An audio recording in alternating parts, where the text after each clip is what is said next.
Hello friends, good evening. आज हम पढ़ेंगे इंट्रोडक्शन ऑफ कम्युनिकेबल डिजीज़। तो हम पढ़ते हैं कि पहले कम्युनिकेबल डिजीज़।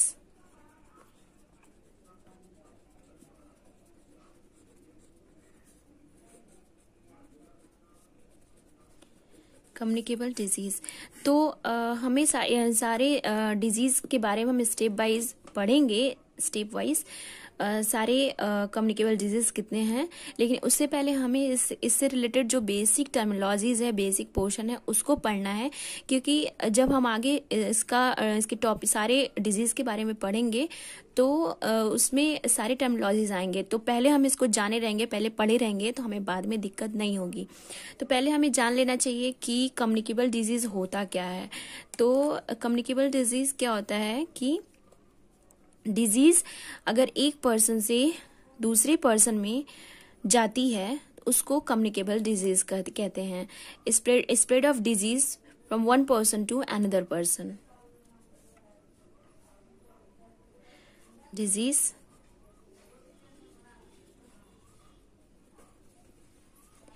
स्प्रेड फ्रॉम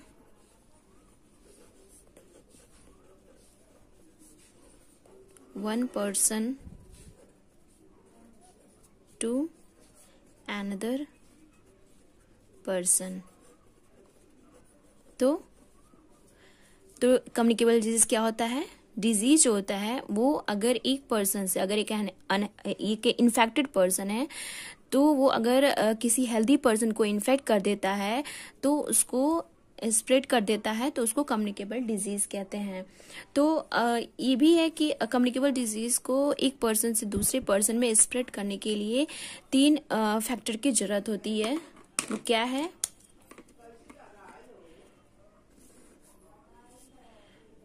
आपने पढ़ा होगा एपिडेमियोलॉजिकल ट्रैड के बारे में। क्या है ये? एपिडेमियोलॉजिकल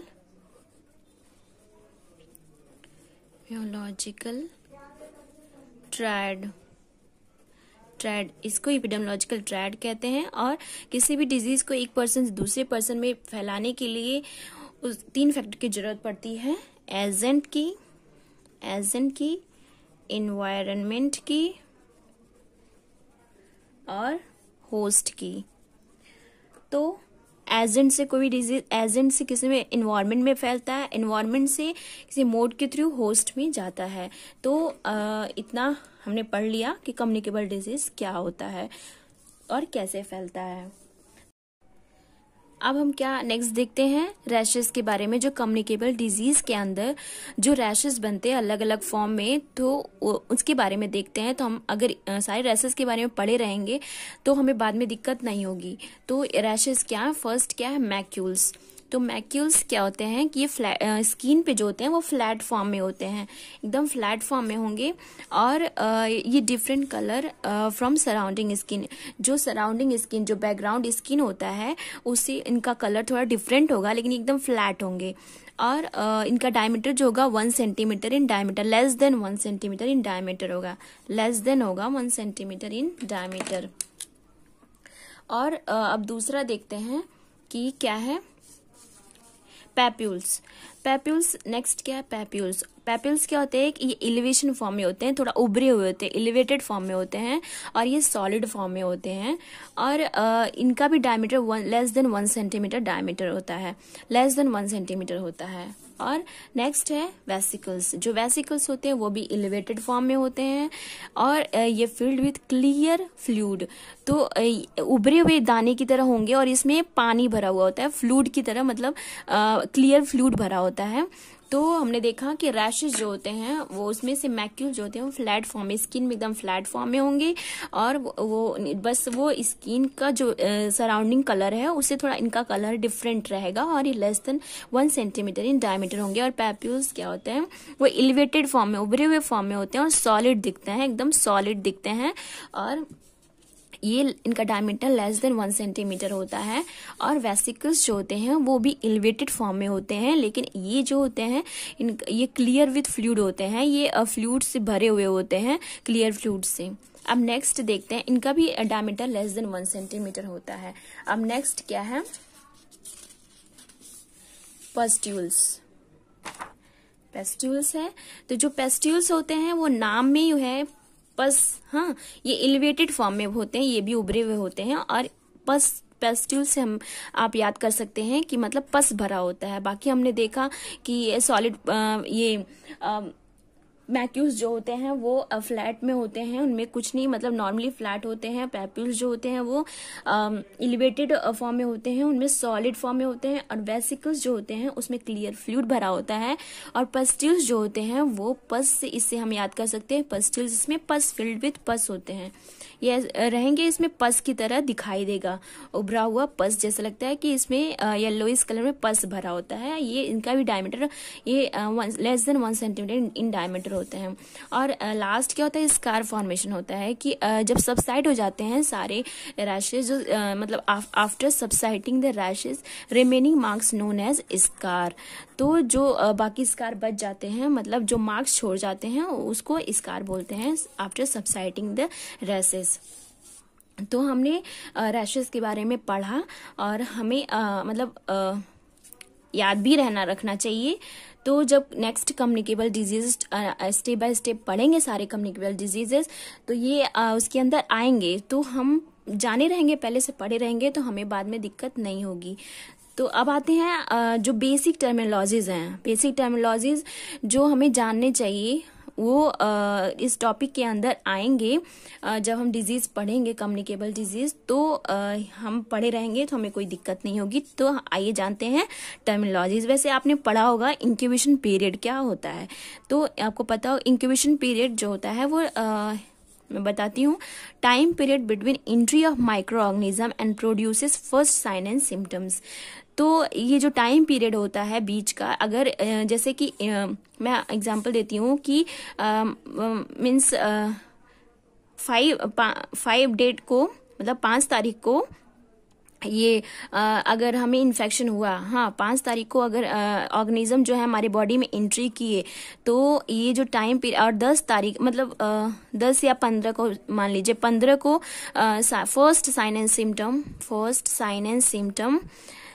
सिम्टम शो होता है, हमारे बॉडी में दिखने लगता है, तो ये जो पीरियड होता है ये इंक्यूबेशन पीरियड होता है। तो कितना समय, 10 दिन लगा, 10 दिन जो है इसका इंक्यूबेशन पीरियड। फर्स्ट एंट्री होता है माइक्रो ऑर्गेनिज्म का और फर्स्ट साइन एंड सिम्टम दिखता है, तो उसके बीच का जो टाइम लगता है वो 10 दिन मान लीजिए इसका इंक्यूबेशन पीरियड हुआ। तो इंक्यूबेशन पीरियड हमने पढ़ लिया। अब नेक्स्ट देखते हैं इन्फेक्टिव पीरियड, जिसको हम कम्युनिकेबल पीरियड भी कहते हैं। तो कम्युनिकेबल पीरियड और इन्फेक्टिव पीरियड को हम कैसे पढ़ेंगे, the time period in which infected person spread disease to another person. तो इस इन्फेक्टिव पीरियड क्या होता है कि इन्फेक्टेड पर्सन है अगर, हाँ अनहेल्दी पर्सन अगर है, अनहेल्दी पर्सन और इन्फेक्टेड पर्सन, तो वो मतलब कि स्प्रेड कर रहा है डिजीज को हेल्दी पर्सन में, तो उस पीरियड को हम जो पीरियड होगा टाइम पीरियड, उसको हम इन्फेक्टिव पीरियड बोलते हैं। मतलब कि अगर वो उस दौरान, अगर उसको वो मतलब कम्युनिकेबल डिजीज के संपर्क किसी इन्फेक्टेड है डिजीज से, तो अगर उस दौरान वो किसी हेल्दी पर्सन से, इन्फेक्टेड पर्सन जो है उस दौरान वो किसी हेल्दी पर्सन से मिलता है, उसके कांटेक्ट में आता है, अगर वो उसको फैला देता है, उसको वो डिजीज दे देता है, स्प्रेड कर देता है, तो जो बीच का टाइम पीरियड है वो क्या होता है, इन्फेक्टिव पीरियड, और जिसको कम्युनिकेबल पीरियड भी बोलते हैं। हम नेक्स्ट देखते हैं आइसोलेशन क्या होता है। आइसोलेशन तो आपने पढ़ा ही होगा। आइसोलेशन क्या होता है, डिजीज पर्सन सेपरेशन, मतलब कि जो इन्फेक्टेड पर्सन है उसको हम सेपरेटली रखते हैं, उसको आइसोलेट करके रखेंगे, तो उसको उसको आइसोलेशन कहते हैं। मतलब separation of infected person to from healthy person, उसको हम क्या बोलेंगे, आइसोलेशन कहते हैं। अफेक्टेड पर्सन को हेल्दी पर्सन से सेपरेट करके रखेंगे, उसको आइसोलेशन पीरियड, आइसोलेशन बोलते हैं। अब क्या है, अब नेक्स्ट देखते हैं क्वारंटाइन। ये तो क्वारंटाइन तो इस समय तो अभी तो हमें सबको पता चल गया होगा क्वारंटाइन क्या है।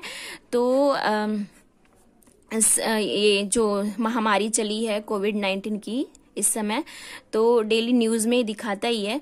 तो क्वारंटाइन मैं फिर भी बता देती हूँ, क्वारंटाइन क्या होता है कि सेपरेशन ऑफ सस्पेक्टेड पर्सन। अगर कोई पर्सन है, हमें पता चलता है कि अगर वो सस्पेक्टेड है, हाँ सस्पेक्टेड है मतलब कि अगर उसकी इम्यूनिटी पावर कम है, लेस इम्यूनिटी पावर, और या फिर पॉसिबिलिटी है उसको डिजीज होने की, या फिर कोई भी लक्षण दिख रहे हैं, हाँ कोई भी लक्षण अगर दिख रहे हैं, तो सिम्टम्स दिख रहे हैं, तो हम उसको सस्पेक्टेड वो इंसान हो जाता है कि हाँ इसकी इम्यूनिटी पावर कम है, उसको पॉसिबिलिटी हो सकती है डिजीज की, या कोई लक्षण उसको दिख रहा है, तो इसको हम क्वारंटाइन कर देंगे, मतलब उसको अलग रखेंगे। अब नेक्स्ट पढ़ते हैं स्पोरेडिक। तो स्पोरेडिक क्या होता है कि अगर कोई डिजीज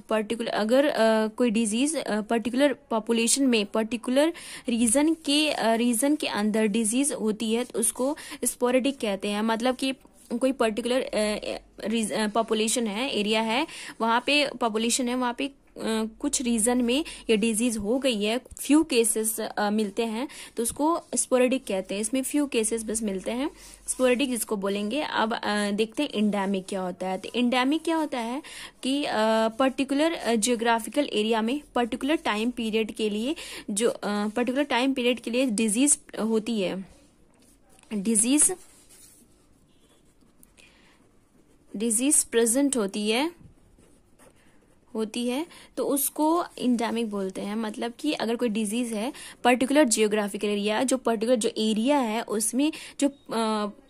उसमें जो पर्टिकुलर टाइम पीरियड के लिए जो डिजीज प्रेजेंट होती है, उसको हम इंडेमिक कहते हैं। अब देखते हैं इपिडेमिक क्या होता है। तो जो इंडेमिक होता है वो अगर स्प्रेड होना स्टार्ट कर दे, हाँ इंडेमिक अगर स्प्रेड होना स्टार्ट कर दे, और वो one geographical area to another geographical area में स्प्रेड होने लगती है, मतलब one geographical area to another geographical area में, तो उसको हम इपिडेमिक बोलते हैं। मतलब कि वन जियोग्राफिकल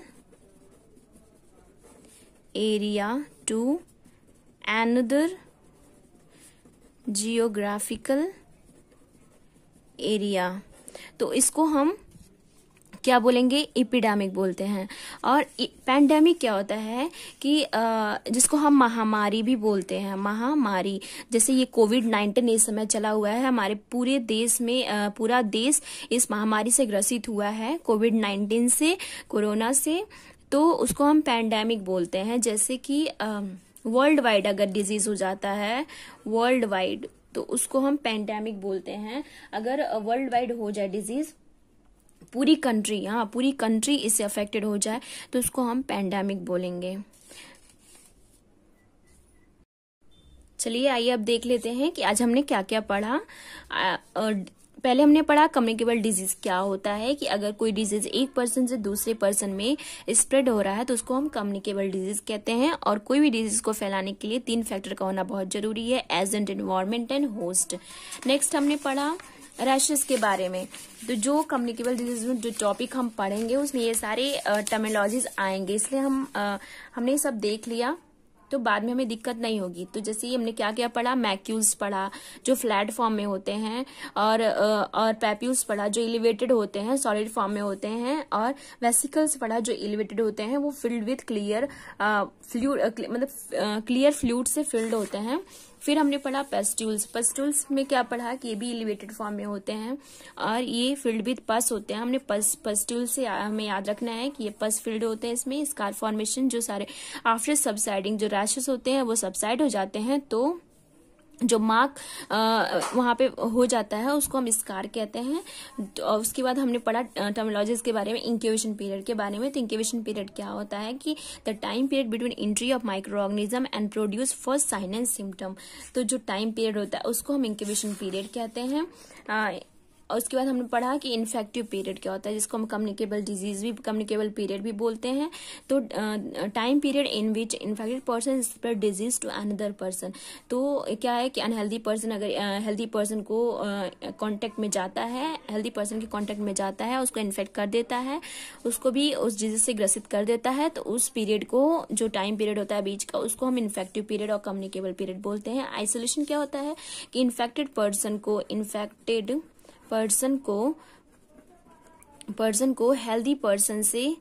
हेल्दी पर्सन से अलग रखना, उसको हम क्या बोलते हैं, आइसोलेशन बोलते हैं। उसके बाद क्वारंटाइन क्या होता है, सेपरेशन ऑफ सस्पेक्टेड पर्सन। अगर किसी पर्सन में कोई लक्षण दिख रहा है, कोई पॉसिबिलिटी है, इम्यूनिटी पावर उसकी अगर कम है, तो उसको हम क्वारंटाइन बोलते हैं, उसको हम अलग रखेंगे, सेपरेट करेंगे, रखेंगे। स्पोरेडिक क्या होता है कि पर्टिकुलर पॉपुलेशन में अगर पर्टिकुलर रीजन के अंदर कोई डिजीज होती है, इसमें फ्यू केसेस देखने को मिलते हैं, उसको स्पोरेडिक बोलते हैं।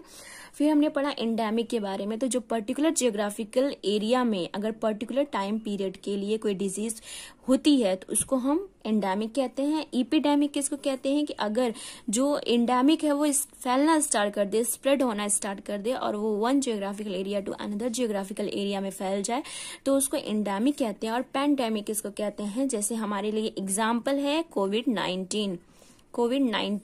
तो ये इस समय जो हम देख रहे हैं, हम पूरा देश जिससे ग्रसित है, तो हमें ये अच्छे से हमेशा याद रहेगा। तो पैंडेमिक क्या एक महामारी है, जो जैसे कि अगर वो वर्ल्ड वाइड हो जाए तो उसको हम पैंडेमिक कहते हैं।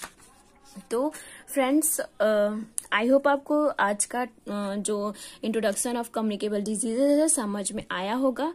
और आगे का जो हम नेक्स्ट सारे कम्युनिकेबल डिजीज स्टेप वाइज पढ़ेंगे, तो उसको देखने के लिए आप प्लीज लाइक एंड सब्सक्राइब करें और बेल आइकन को जरूर दबाएं। So thank you. Next topic अब हम नेक्स्ट क्लास में देखेंगे। Thank you friends.